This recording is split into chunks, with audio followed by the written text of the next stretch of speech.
ટ્રમ્પના ટેરિફ મામલે ભાગવતે અમેરિકા પર નિશાન સાધ્યું. ભાગવતે કહ્યું કે ડરના કારણે ભારત પર ટેરિફ લાદવામાં આવ્યો છે. તેઓ વિચારે છે કે ભારત મજબૂત થઈ જશે તો તેમનું શું થશે.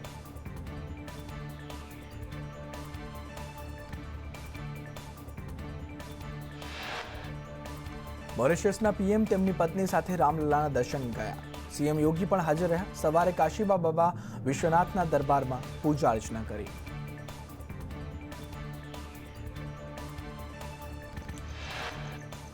રાજ્યમાં 14 થી 16 સપ્ટેમ્બર સુધી ભારે વરસાદની આગાહી. સુરત, તાપી, નવસારી, વલસાડમાં ભારે વરસાદની આગાહી તો દમણ, દાદરાનગર હવેલીમાં ભારે વરસાદ પડશે.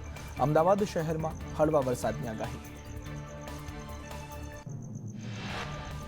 સુઈગામમાં વરસાદી તારાજીનો 7મો દિવસ. સુઈગામ પંથકના આકાશી દ્રશ્યો સામે આવ્યા. 7મા દિવસે પણ જ્યાં જુઓ ત્યાં પાણી જ પાણી.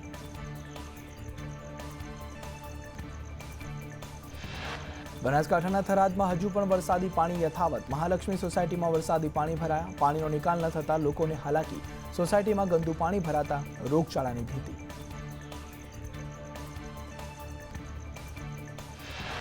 બનાસકાંઠાના 294 પૂરગ્રસ્ત ગામડાઓમાં વીજ પુરવઠો પુનઃસ્થાપિત કરાયો. વરસાદથી અનેક ગામમાં વીજ પુરવઠો ખોરવાયો હતો. યુજીવીસીએલની ટીમ દ્વારા યુદ્ધના ધોરણે કામગીરી કરાઈ.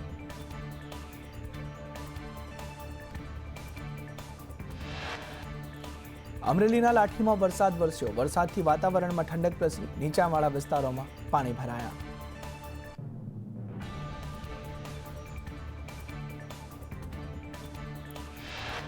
ગીર સોમનાથના શિંગોડા ડેમના 2 દરવાજા ખોલાયા. ઉપરવાસમાં પાણીની આવક થતા દરવાજા ખોલવામાં આવ્યા. ગીર ગઢડાના 2, કોડીનારના 10 ગામોને એલર્ટ કરાયા.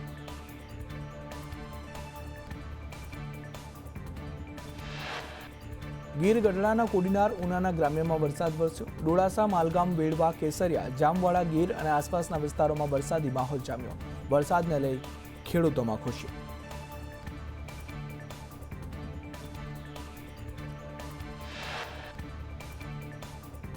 દ્વારકાના જામખંભાળિયામાં ભાડથળ લાલુકા સેઢામાં વરસાદ વરસ્યો. વરસાદ વરસતા ઉભા પાકને જીવનદાન મળ્યું.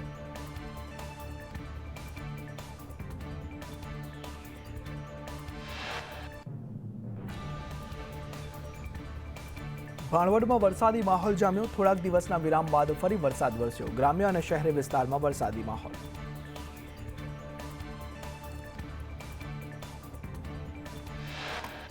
ભરૂચના હાંસોટમાં વરસાદ વરસ્યો. ગ્રામ્ય વિસ્તારોમાં લાંબા વિરામ બાદ વરસાદ પડતા ખેડૂતોમાં ખુશીની લાગણી.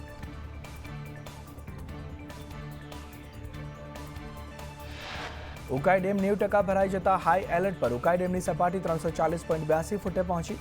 ઉપરવાસમાંથી 57,563 ક્યુસેક પાણીની આવક. ડેમ ભરાવાથી દક્ષિણ ગુજરાતના ખેડૂતોને ફાયદો.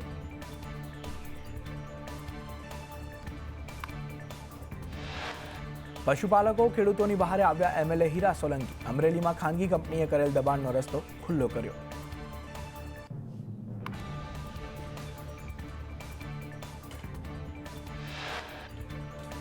ગાંધીનગર મહાનગરપાલિકાએ નવરાત્રી ગાઈડલાઈન જાહેર કરી. આયોજકો માટે ટેમ્પરરી ફાયર સેફ્ટી સર્ટિફિકેટ ફરજિયાત. પંડાલની ક્ષમતા મુજબ જ વ્યક્તિઓને પ્રવેશ અપાશે. દર્શકો, ખેલૈયાઓનો દૈનિક રેકોર્ડ પણ રાખવાનો રહેશે.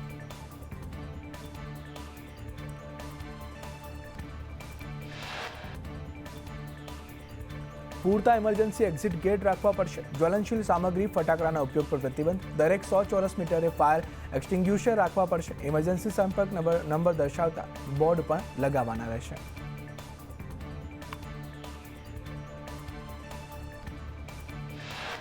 વડોદરામાં નવરાત્રી પર્વને લઈ પોલીસ એક્શનમાં. શાંતિપૂર્ણ નવરાત્રી પર્વ માટે પોલીસ સજ્જ. એસપી સુશીલ અગ્રવાલે નવી એસઓપી તૈયાર કરી.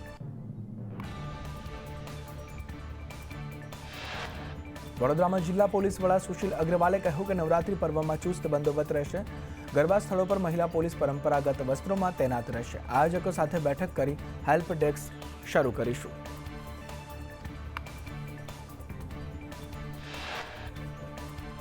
વડોદરામાં સફાઈને લઈ જાહેર મંચ પરથી કટાક્ષ કરતા સીએમ ભૂપેન્દ્ર પટેલે કહ્યું કે અમે આવીએ ત્યારે જ વડોદરા ચોખ્ખું હોય છે. વડોદરા ચોખ્ખું કાયમ હોય છે કે નહીં?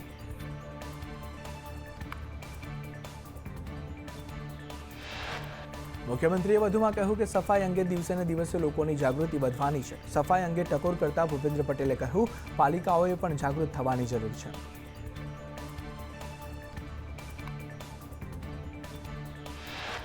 વડોદરામાં અર્બન ઇનોવેશન અને ઇન્ફ્રાસ્ટ્રક્ચર સમિટમાં સીએમ ભૂપેન્દ્ર પટેલે કહ્યું કે વરસાદ આવે એટલે વિશ્વામિત્રીને બધા યાદ કરે છે. આ વખતે લાગે છે કે બહુ વાંધો નહીં આવે.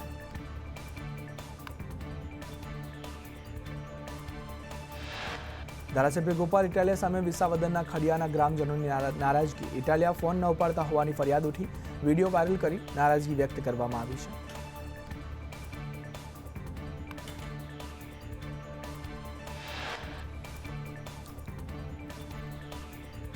જસદણના જંગોળ ગામના ઉપસરપંચે ગુજરાતના મુખ્યમંત્રીને પત્ર લખ્યો. રસ્તા પર ટેકનિકલ ખામીને લઈને વારંવાર અકસ્માત સર્જાય છે. રસ્તો સારો બનાવવા રજૂઆત કરી. પાલીતાણાના ગ્રામ્ય વિસ્તારમાં અનિયમિત એસટી બસ આવતા હોબાળો. દેદરડા, નાનીમાળ, કંજરડા ગામના રૂટના વિદ્યાર્થીઓ દ્વારા હોબાળો કરવામાં આવ્યો.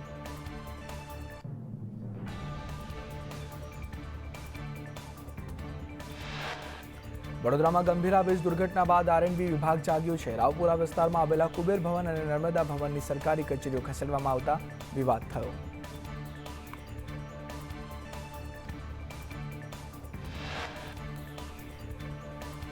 એસએમસી સંચાલિત ઓડિટોરિયમના અધિકારી નિયમ 90 મૂકી ઓડિટોરિયમ ભાડે આપ્યાનો આક્ષેપ. શહેરના લોકો સાથે અન્યાય કરાતો હોવાનો આક્ષેપ. મહાનગરપાલિકાએ કહ્યું કે નિયમ મુજબ જ ઓડિટોરિયમ ભાડે અપાયું છે. કોઈ ગેરરીતિ આચરવામાં નથી આવી.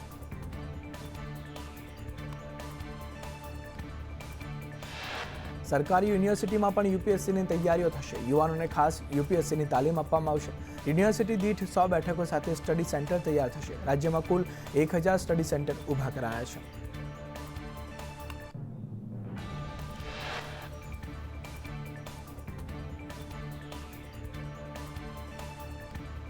ગાંધીનગર સેક્ટર 7માં વેસ્ટ કલેક્શન પોઈન્ટને લઈને કોંગ્રેસે વિરોધ નોંધાવ્યો. સેક્ટર 7માંથી વેસ્ટ કલેક્શન દૂર કરવાની સ્થાનિકોએ માંગ કરી.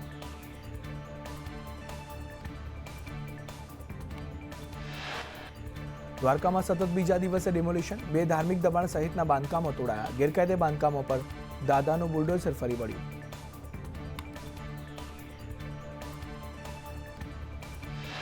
કચ્છમાં નો રોડ નો ટોલ આંદોલનમાં અધિકારી અને ટ્રાન્સપોર્ટરની બેઠકમાં નિર્ણય લેવાયો કે 15 સપ્ટેમ્બર સુધી ટોલ નહીં લેવાય.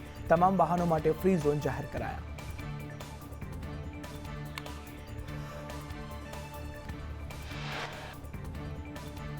આવતીકાલે ગાંધીનગરમાં હિન્દી દિવસની ઉજવણી. 5મું અખિલ ભારતીય રાજભાષા સંમેલન યોજાશે. કેન્દ્રીય ગૃહ અને સહકાર મંત્રી અમિત શાહ હાજર રહેશે. આવતીકાલે અનુવાદ ટૂલ્સનું લોકાર્પણ પણ કરવામાં આવશે. હેલ્મેટને લઈ અમદાવાદ ઝોન 3 ડીસીપીની આગેવાનીમાં સરસપુરથી મેમકો 4 રસ્તા સુધી બાઇક રેલી યોજાઈ. પોલીસ કર્મચારીઓ હેલ્મેટ પહેરીને રેલીમાં નીકળ્યા.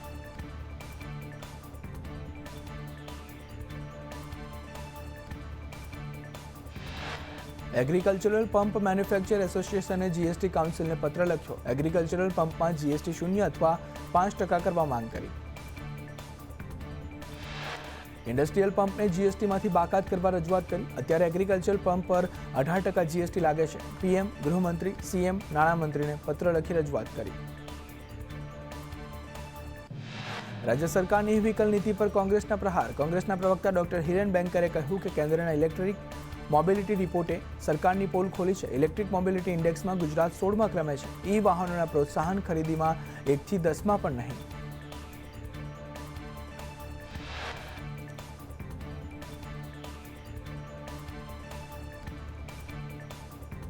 આણંદમાં બિસ્માર રસ્તાઓને લઈ લોકોમાં ભારે રોષની લાગણી. આણંદની સાળસા ચોકડી પાસે લોકોએ એકઠા થઈ ચક્કાજામ કર્યો. ચક્કાજામ કરતા પોલીસની ટીમો દોડી આવી.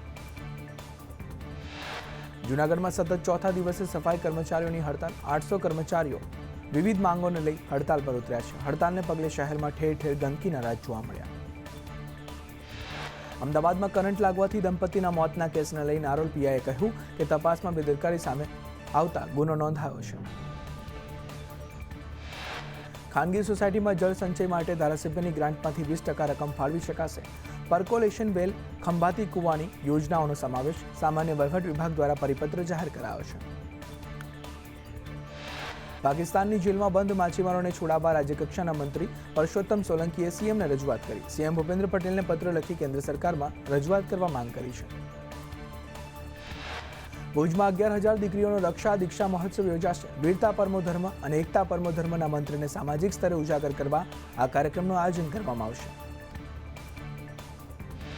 અરવલ્લીના મેઘરજમાં મેડિકલ વેસ્ટના ઢગલા. ઈસરીથી શામળાજીના રસ્તે મેડિકલ વેસ્ટ જોવા મળ્યું. ટેબ્લેટ, પાટા સહિત અનેક વસ્તુઓ જોવા મળી છે.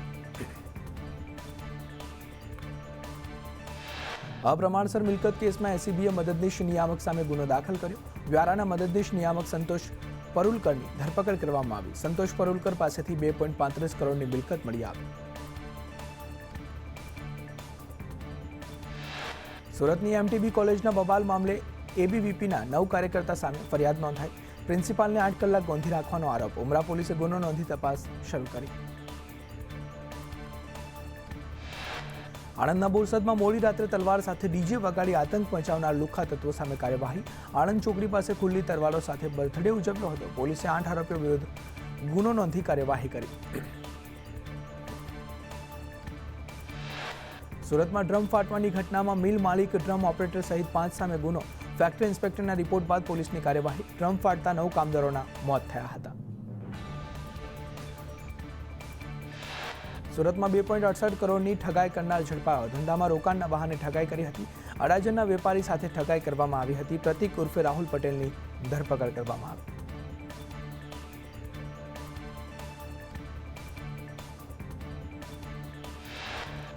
અમરેલીના વર્ષ 2000ના કેસનો આરોપી 25 વર્ષ બાદ નાગપુરથી ઝડપાયો. છેતરપિંડી અને વિશ્વાસઘાતના કેસનો આરોપી ઝડપાઈ ગયો. આણંદના પંકજ મિસ્ત્રીએ ગાડી લઈ પરત નહોતી કરી.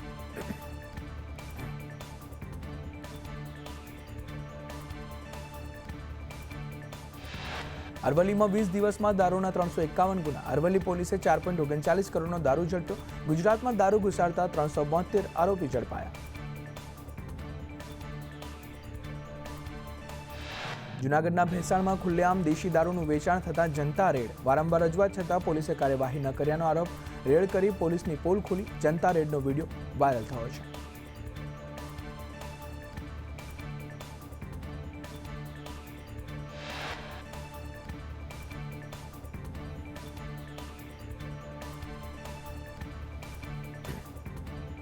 કરણથી મોત મામલે વાડી માલિક વિરુદ્ધ ગુનો દાખલ કરાયો છે. જામનગરના બેરાજા ગામની સીમમાં ગેરકાયદે વાયર લગાવ્યા હતા, જેના કારણે એકનું મોત નીપજ્યું હતું.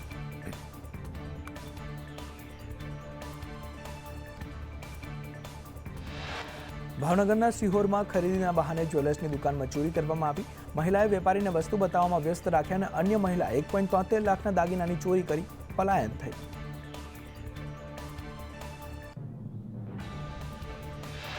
બોટાદ પોલીસે સગીરને માર મારવાના કેસમાં 4 પોલીસકર્મી સહિત 5 સામે ફરિયાદ. કૌશિક, અજય, યોગેશ, કુલદીપસિંહ સહિત અન્ય 1 સામે ફરિયાદ. ચોરીના કેસમાં 17 વર્ષના સગીરને માર માર્યો હતો. વલસાડમાં નશામાં ધૂત કાર ચાલકે ધરમપુર રોડ પર મોડી રાત્રે અકસ્માત સર્જ્યો. કાર ચાલકે વાહનો અને પશુઓને અડફેટે લીધા. ઉશ્કેરાયેલા લોકોએ કાર ચાલકને માર માર્યો. અમદાવાદના માંડલમાં પૈસાની લેવડ દેવડમાં ફાયરિંગ. જાલીસણા ગામ પાસે સન આર્કેડમાં વિષ્ણુ શર્મા નામના વ્યક્તિએ ફાયરિંગ કર્યું. ₹10,000ની ઉઘરાણીમાં દુકાનદાર પર ફાયરિંગ કરવામાં આવ્યું. વલસાડમાં શિવશક્તિ હોટેલમાંથી ગેરકાયદે ડીઝલ કેમિકલનો જથ્થો ઝડપાયો. વાહનોમાંથી કાઢી ડીઝલ અને કેમિકલ વેચવાના રેકેટનો પર્દાફાશ થયો છે. દ્વારકામાં છેતરપિંડી આચરતો સાયબર ટ્રક તેજારામ ભરત મીણા ઝડપાયો. 100% નફાની લાલચ આપી ઠગાઈ કરતો હતો અને 1.42 લાખ પણ વેપારી પાસેથી પડાવ્યા હતા. અમદાવાદના બોડકદેવમાં પ્રેમચંદ નગરમાં વધુ એક સોસાયટીમાં પીજીને લઈ બબાલ થઈ. મંજૂરી વિના પીજી અને બોર્ડિંગ ચાલતા હોવાના આક્ષેપ. સોસાયટીમાં બહારના લોકોનું સતત આગમનનો પણ આક્ષેપ લાગ્યો. જૂનાગઢના વિલિંગડન ડેમમાં જંપલાવી યુવકનો આપઘાત. ફાયર વિભાગે મૃતદેહને બહાર કાઢ્યો. આપઘાતનું કારણ અકબંધ. સુરેન્દ્રનગરમાં 2 ટ્રક વચ્ચેના અકસ્માતમાં એકનું મોત, 2ને ઈજા. ઈજાગ્રસ્તોને પાટડી સરકારી હોસ્પિટલમાં ખસેડાયા. પાટડી પોલીસે ઘટના સ્થળે પહોંચી તપાસ હાથ ધરી.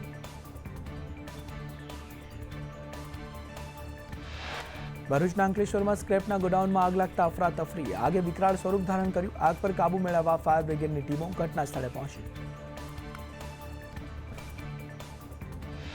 રાજકોટમાં કાલાવડ રોડ પર આઈડીબીઆઈ બેંકમાં આગ લાગી. મોડી રાત્રે બેંકમાં આગ લાગતા કોઈ જાનહાનિ ન થઈ. એજી ચોક નજીક આવેલી બેંક પર ફાયરની ટીમે દોડી આવી આગને કાબૂમાં લીધી. એશિયા કપમાં 14મી યોજાનારી ભારત પાકિસ્તાન વચ્ચેની ક્રિકેટ મેચનો આપ દ્વારા ઉગ્ર વિરોધ. દિલ્હીમાં પાકિસ્તાન ક્રિકેટ ટીમના પૂતળાઓનું દહન કરીને વિરોધ નોંધાવ્યો. અમદાવાદમાં સોનાનો ભાવ 1,13,500ની નવી ટોચે પહોંચ્યો છે. સ્થાનિક ચાંદીનો ભાવ 1,29,000ની સપાટીએ. છેલ્લા 20 દિવસથી સોનામાં સતત તેજી. અમદાવાદમાં સોનામાં એક દિવસમાં 500 રૂપિયાનો ઉછાળો, ચાંદીમાં 3500 રૂપિયામાં ઉછાળો જોવા મળ્યો. 5 દિવસમાં સોનામાં 1.7% વધારો. અમેરિકન ફેડરલ રિઝર્વ વ્યાજ દર ઘટાડે તેવી શક્યતા છે.